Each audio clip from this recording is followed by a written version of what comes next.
Hello दोस्तों, हम यूनान के 3 महान विद्वानों का जन्म एथेंस में हुआ था। उनमें आज तीसरे विद्वान अरस्तु के जीवन परिचय का अध्ययन करते हैं। अरस्तु का जन्म यूनान के स्टेगिरा नामक नगर में 384 ईसा पूर्व हुआ था। अरस्तु के पिता का नाम निकोमस था। वे मैसेडोनिया के राज दरबार में चिकित्सक रह चुके थे। अरस्तु ने अपने पिता से चिकित्सा शास्त्र की शिक्षा ग्रहण करने के कारण विज्ञान के प्रति रुचि जागृत हुई, लेकिन अरस्तु की यह रुचि लंबे समय तक बरकरार नहीं रह सकी। अरस्तु का गुरु प्लेटो था। वह 18 वर्ष की आयु में प्लेटो की अकादमी में भर्ती हो गया। अर्थात अरस्तु 18 वर्ष की आयु में प्लेटो की अकादमी में भर्ती हो गया। 347 ईसा पूर्व प्लेटो की मृत्यु तक 20 वर्ष तक अकादमी में अरस्तु अध्ययन और अध्यापन कार्य करता रहा। प्लेटो की मृत्यु के बाद अकादमी का सर्वे सर्वा प्लेटो का एक रिश्तेदार बन गया। इस कारण अरस्तु को एथेंस छोड़कर जाना पड़ा।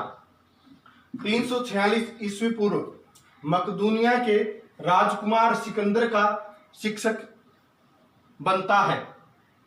उसने सिकंदर को विश्व विजय का सपना दिखाया। अर्थात अरस्तु ने मकदूनिया के राजकुमार सिकंदर को विश्व विजय का सपना दिखाया तथा यूनानियों का नेता और बर्बर जातियों का स्वामी बनने की शिक्षा दी। सिकंदर ने भी अरस्तु को अपने पिता तुल्य आदर दिया। वह सिकंदर के साथ विश्व भ्रमण करता रहा तथा 335 ईसा पूर्व एथेंस लौटकर विश्व प्रसिद्ध अकादमी लिसियम की स्थापना की। अरस्तु ने 50 वर्ष की आयु में ईरान के शासक हर्मियास की भतीजी, कुछ विद्वान भांजी भी कहते हैं, पिथियास से विवाह किया और सुख में दाम्पत्य जीवन यापन किया। 322 ईसा पूर्व में सिकंदर की मृत्यु के बाद अरस्तु को एथेंस से पलायन करना पड़ा, क्योंकि एथेंस में फिर से जनतंत्रीय सरकार की स्थापना हो गई थी और वे अरस्तु के प्राणों के शत्रु बन गए थे। इस कारण अरस्तु ने कहा था कि मैं एथेंस की जनता को दर्शन की हत्या का दूसरा पाप नहीं करने दूंगा।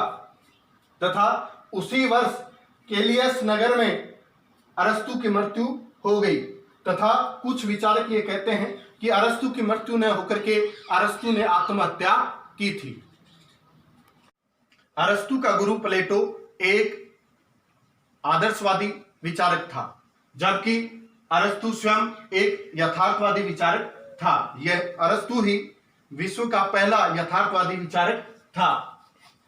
अरस्तु की रचनाएं। अरस्तु ने सभी विषयों पर ग्रंथ लिखे थे।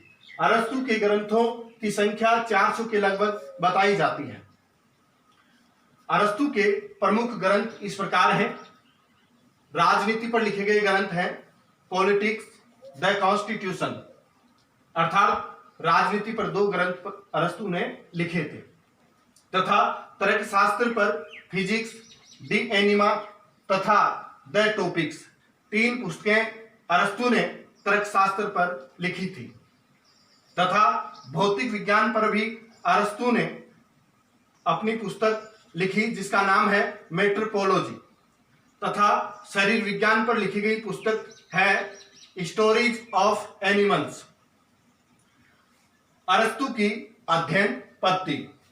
अरस्तु पहला राजनीतिक विचारक था जिसने अपनी पुस्तक पॉलिटिक्स लिखने से पूर्व 158 देशों के संविधानों का अध्ययन किया था। उसने अपने ग्रंथ पॉलिटिक्स में आगमनात्मक पद्धति, जो कठिन से सरल की ओर चलती है, का प्रयोग किया था। इसके साथ उसने विश्लेषणात्मक पद्धति का भी प्रयोग किया है। कुछ अपने ग्रंथों में अपने गुरु की संवाद शैली का भी प्रयोग उसने किया। अरस्तु के गुरु प्लेटो ने अपने ग्रंथों में निगमनात्मक पद्धति का प्रयोग किया, जबकि अरस्तु ने अपने ग्रंथों में आगमनात्मक पद्धति का प्रयोग किया है। अरस्तु के महत्वपूर्ण तथ्य। अरस्तु एक यथार्थवादी विचारक था। अरस्तु एक यथार्थवादी विचारक था। इसने कभी भी आदर्श की बात नहीं की। अरस्तु के विचारों को धरातल पर उतारा जा सकता था, इसलिए अरस्तु एक यथार्थवादी विचारक था। दूसरा, अरस्तु को राजनीति विज्ञान का जनक कहा जाता है। अतः अरस्तु को राजनीति विज्ञान का जनक कहा जाता है। तीसरा महत्वपूर्ण तथ्य है, अरस्तु ने राजनीति को स्वतंत्र विज्ञान का रूप प्रदान किया। राजनीति को स्वतंत्र विज्ञान का रूप अरस्तु ने ही प्रदान किया था। चौथा जो महत्वपूर्ण तत्व है कि अरस्तु ने राजनीति विज्ञान को सर्वोच्च विज्ञान बनाने का प्रयास किया, अर्थात राजनीति को सर्वोच्च विज्ञान बनाने का प्रयास अरस्तु ने किया था। इन 4 महत्वपूर्ण तत्वों में से नेट में कई बार प्रश्न पूछा जा चुका है। अरस्तु के राज्य संबंधी विचार। अरस्तु ने पॉलिटिक्स की प्रथम पुस्तक में राज्य संबंधी सिद्धांतों का वर्णन किया है।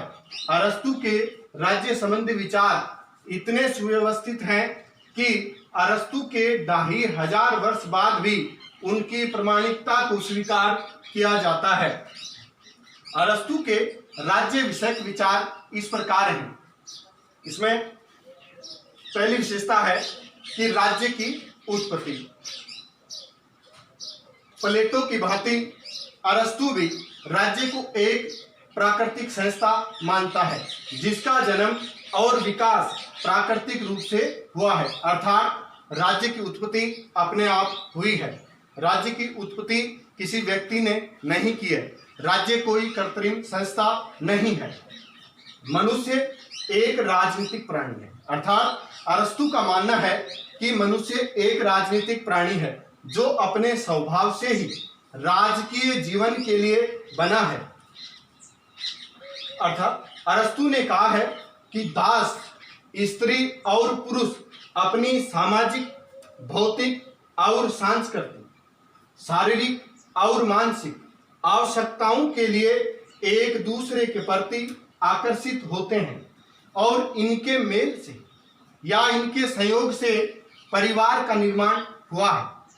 अर्थात अरस्तु का मानना है कि दास, स्त्री और पुरुष इन तीनों के मेल से परिवार का निर्माण हुआ है। परिवार की बढ़ी हुई आवश्यकताएं पूरी नहीं होती हैं, इस कारण विभिन्न परिवार मिलकर एक ग्राम का निर्माण करते हैं और विभिन्न ग्राम मिलकर एक समाज का निर्माण करते हैं। विभिन्न समाज मिलकर अंत में एक राज्य का निर्माण करते हैं। इस प्रकार राज्य की उत्पत्ति अपने आप होती है या स्वाभाविक रूप से होती है। राज्य का निर्माण किसी व्यक्ति के द्वारा नहीं किया जाता। राज्य कोई कृत्रिम संस्था नहीं है। दूसरी विशेषता है, राज्य एक स्वाभाविक संस्था है, अर्थात राज्य कोई समझौते का परिणाम नहीं है। अरस्तु ने अपने गुरु प्लेटो की भांति माना है कि राज्य समझौते का परिणाम नहीं है। राज्य एक प्राकृतिक संस्था है। अरस्तु ने राज्य शब्द का अर्थ कायोनिया से लिया है।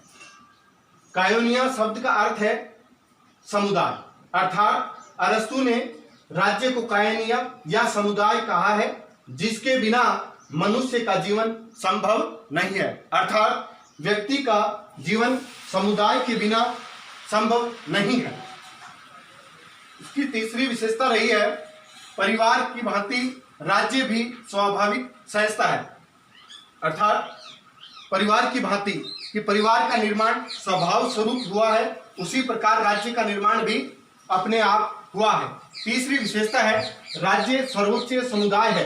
अरस्तु ने अपनी पुस्तक पॉलिटिक्स में वर्णन किया है कि राज्य एक सर्वोच्च समुदाय है, अर्थात राज्य से ऊपर कोई भी संस्था नहीं है, क्योंकि व्यक्ति राज्य की एक इकाई है और विभिन्न व्यक्तियों, परिवार, ग्राम, समाज आदि ने मिलकर राज्य का निर्माण किया है। अगली विशेषता है, राज्य की विभिन्नता में एकता है, अर्थात राज्य में विभिन्नताओं में एकता पाई जाती है। अर्थात अरस्तु राज्य की विभिन्नता में एकता का समर्थन करता है। अगली विशेषता है राज्य मनुष्य से पहले। अरस्तु ने अपने राजनीतिक विचारों में कहा है कि राज्य मनुष्य का अग्रगामी है या पूर्वगामी है। अरस्तु की यह बात विचित्र प्रतीत होती है, क्योंकि राज्य का निर्माण व्यक्तियों ने किया है, जबकि अरस्तु कहता है कि राज्य का उत्पत्ति पहले हुई और व्यक्ति की उत्पत्ति बाद में हुई। लेकिन अरस्तु की धारणा मनोवैज्ञानिक है, ऐतिहासिक नहीं, क्योंकि राज्य का निर्माण व्यक्तियों से होता है। अर्थात व्यक्ति राज्य के अंग हैं। उसी प्रकार जैसे एक शरीर का एक अंग के साथ क्या संबंध होता है, वही संबंध व्यक्ति और राज्य का होता है। इस प्रकार व्यक्ति का जीवन राज्य में ही संभव है। अर्थात अगर हम किसी शरीर के अंग की बात करते हैं तो अंग शरीर से अलग नहीं होता है, उसी प्रकार व्यक्ति भी राज्य से अलग नहीं होता है। व्यक्ति के लिए राज्य का संदर्भ देना जरूरी होता है। इसलिए अरस्तु के अनुसार राज्य मनुष्य के पहले उत्पन्न हुआ है, अर्थात राज्य मनुष्य का पूर्वगामी है। अगली विशेषता है राज्य का जैविक स्वरूप। अरस्तु ने राज्य का जैविक स्वरूप माना है, उसी प्रकार प्लेटो ने भी राज्य का जैविक स्वरूप माना था। अर्थात राज्य का निर्माण व्यक्तियों, परिवार, ग्राम, समाज आदि से मिलकर हुआ है। अर्थात व्यक्ति एक जैविक है, जीवित, इस कारण राज्य का स्वरूप भी जैविक होता है। विशेषता है राज्य आत्मनिर्भर होना चाहिए। अरस्तु ने कहा है कि राज्य पूर्ण रूप से आत्मनिर्भर होना चाहिए। उसे अपने नागरिकों के लिए भौतिक, सामाजिक, आर्थिक सभी प्रकार की आवश्यकताओं को पूर्ण करना चाहिए। इस प्रकार राज्य का स्वरूप आत्मनिर्भर होना चाहिए। अगली विशेषता है नगर राज्य सर्वाधिक श्रेष्ठ राजनीतिक संगठन है। अरस्तु का मानना है कि नगर राज्य सर्वाधिक श्रेष्ठ राजनीतिक संगठन है। इनके लिए किसी राष्ट्रीय राज्य की आवश्यकता नहीं है। नगर राज्यों में ही सभी व्यवस्थाएं सुचारू रूप से संचालित की जा सकती हैं।